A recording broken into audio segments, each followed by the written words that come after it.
مجھے پیشاب زیادہ آنا شروع ہوا اور بڑے ٹیسٹ کرائے، بڑے علاج معالجے کیے، دوائیں، کوئی فائدہ نہیں ہوا۔ میرے ایسے پاؤں کی طرف نیچے دیکھا اور دیکھ کے کہنے لگے صرف 2-3 دن کے اندر میرا پیشاب کنٹرول ہو گیا۔ قصور کے ایک شیخ صاحب تھے، بڑے مخلص انسان تھے، چند سال پہلے فوت ہوئے، میرے پاس تشریف لائے، کہنے لگے کہ مجھے پیشاب زیادہ آنا شروع ہوا، رات کو بھی اٹھتا، دن کو بار بار پیشاب، بار بار پیشاب، بار بار پیشاب۔ پھر اس کے لیے ٹیسٹ کرائے، ہر ٹیسٹ میرا نارمل اوکے، لیکن میرا پیشاب آنا بند نہ ہو۔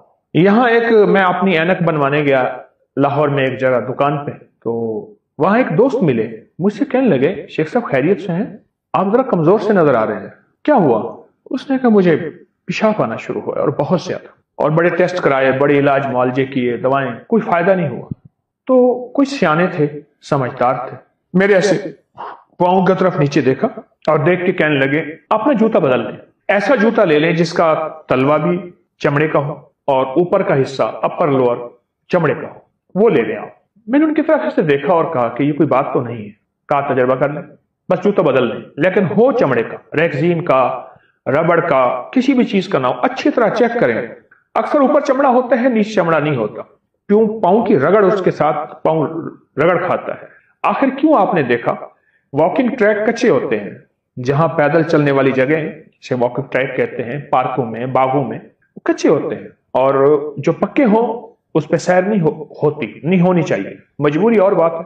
مجھے ان کی بات سمجھ آئی، میں فوراً اینک بنوا کے سیدھا جوتوں کی دکان پہ گیا اور تلاش کر کے ایسا جوتا لیا کہ جس کا نیچے کا حصہ بھی اور اوپر کا حصہ بھی چمڑے کا تھا۔ میں نے جوتا تبدیل کیا، پہلے دن مجھے احساس ہوا اور صرف 2-3 دن کے اندر میرا پیشاب کنٹرول ہو گیا۔ شاہ عالم ثانی کے دور میں شاہ جہان آباد میں ایک بابا جی تھے، گاؤں دیہات میں رہتے تھے، گاؤں دیہات میں جنگل سے لکڑیاں چنتے تھے، بیچ دیتے تھے، کوئی چھوٹا سا جانور لیتے تھے اس کو آگے بیچ دیتے تھے، بکری، بھیڑ، جو بھی، باقی سارا دن اللہ اللہ کرتے ہیں۔ تو یہ پیشے کر کے آپ اپنا پیٹ پالتے ہیں اور کسی سے سوال نہیں۔ تو بادشاہ نے کہا، مغل بادشاہ نے مجھے اس سے ملاؤ۔ ان کے پاس گئے تو مغل بادشاہ نے اٹھتے ہوئے انہیں ایک اشرفیوں کی تھیلی بڑی محبت سے کہنے لگے آپ لے جائیں، میرے پاس بہت اشرفی، لیکن آپ کے پاس تو فقر ہے، غربت ہے، تنگ دستی ہے، سفید پوشی ہے، کہاں اشرفی ہے؟ کہا میں اگر دکھا دوں گا اتنی آپ کے پاس بھی نہیں۔ تو بادشاہ کو غصہ آیا، میری لے نہیں رہے، اپنے پاس ہے؟ تو بادشاہ نے کہا پھر دکھائیں۔ مسلح پہ بیٹھے، مسلح اٹھا کے ایسے نیچے مٹھی بھرتے، ایسے مٹھی بھر کے ادھر پھینکتے، چھن چھن اشرفیاں، ادھر مٹھی پھینکتے، ادھر پھینکتے، ادھر پھینکتے، ادھر پھینکتے۔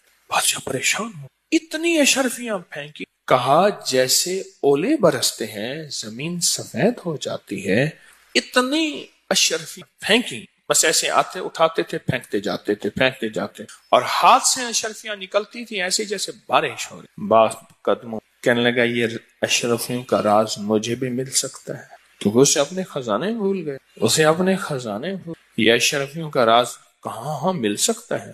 کہا کیسے ملے گا؟ کہا استغفار کثرت سے کیا کر، استغفار کثرت سے کیا، استغفار کثرت سے کیا۔ زمین کے آخری 7ویں حصے میں، اب یہ لفظ ذرا غور سے سنیے گا، توجہ طلب ہے، کہا کہ یہ راز مجھے بھی، دنیا بھر گئی، سفید ہو گئی، یہ مجھے بھی بتا دے۔ کہا استغفار کر لو۔ فرمایا جب تو استغفار کرے گا، اب سنیں جو لفظ کہنے لگا ہوں، اللہ 7 زمین کے نیچے کے جو خزانے ہیں وہ پہلی زمین پہ لے آئے، نیچے سے اوپر اللہ پہلی زمین پہ لے آئے گا، اور جب تو استغفار کو کثرت سے کرے گا اللہ زمین کے اوپر خزانے آتے جائیں گے، آتے جائیں گے، آتے جائیں گے۔ پھر فرمایا 2 شکلوں میں تجھے خزانے ملیں گے، یا خزانہ اپنی اصلی حالت میں ملے گا، یا اللہ تیرے کاروبار میں، تیرے رزق میں، تیری عزت میں، تیری صحت میں، تیری برکت میں، تیری عطا میں اللہ خزانوں کے دروازے کھول۔ وَلِلَّهِ خَزَائِنُ السَّمَاوَاتِ وَالْأَرْضِ، اللہ خزانوں کے دروازے کھول۔ استغفار کر۔ فرمایا میں نے استغفار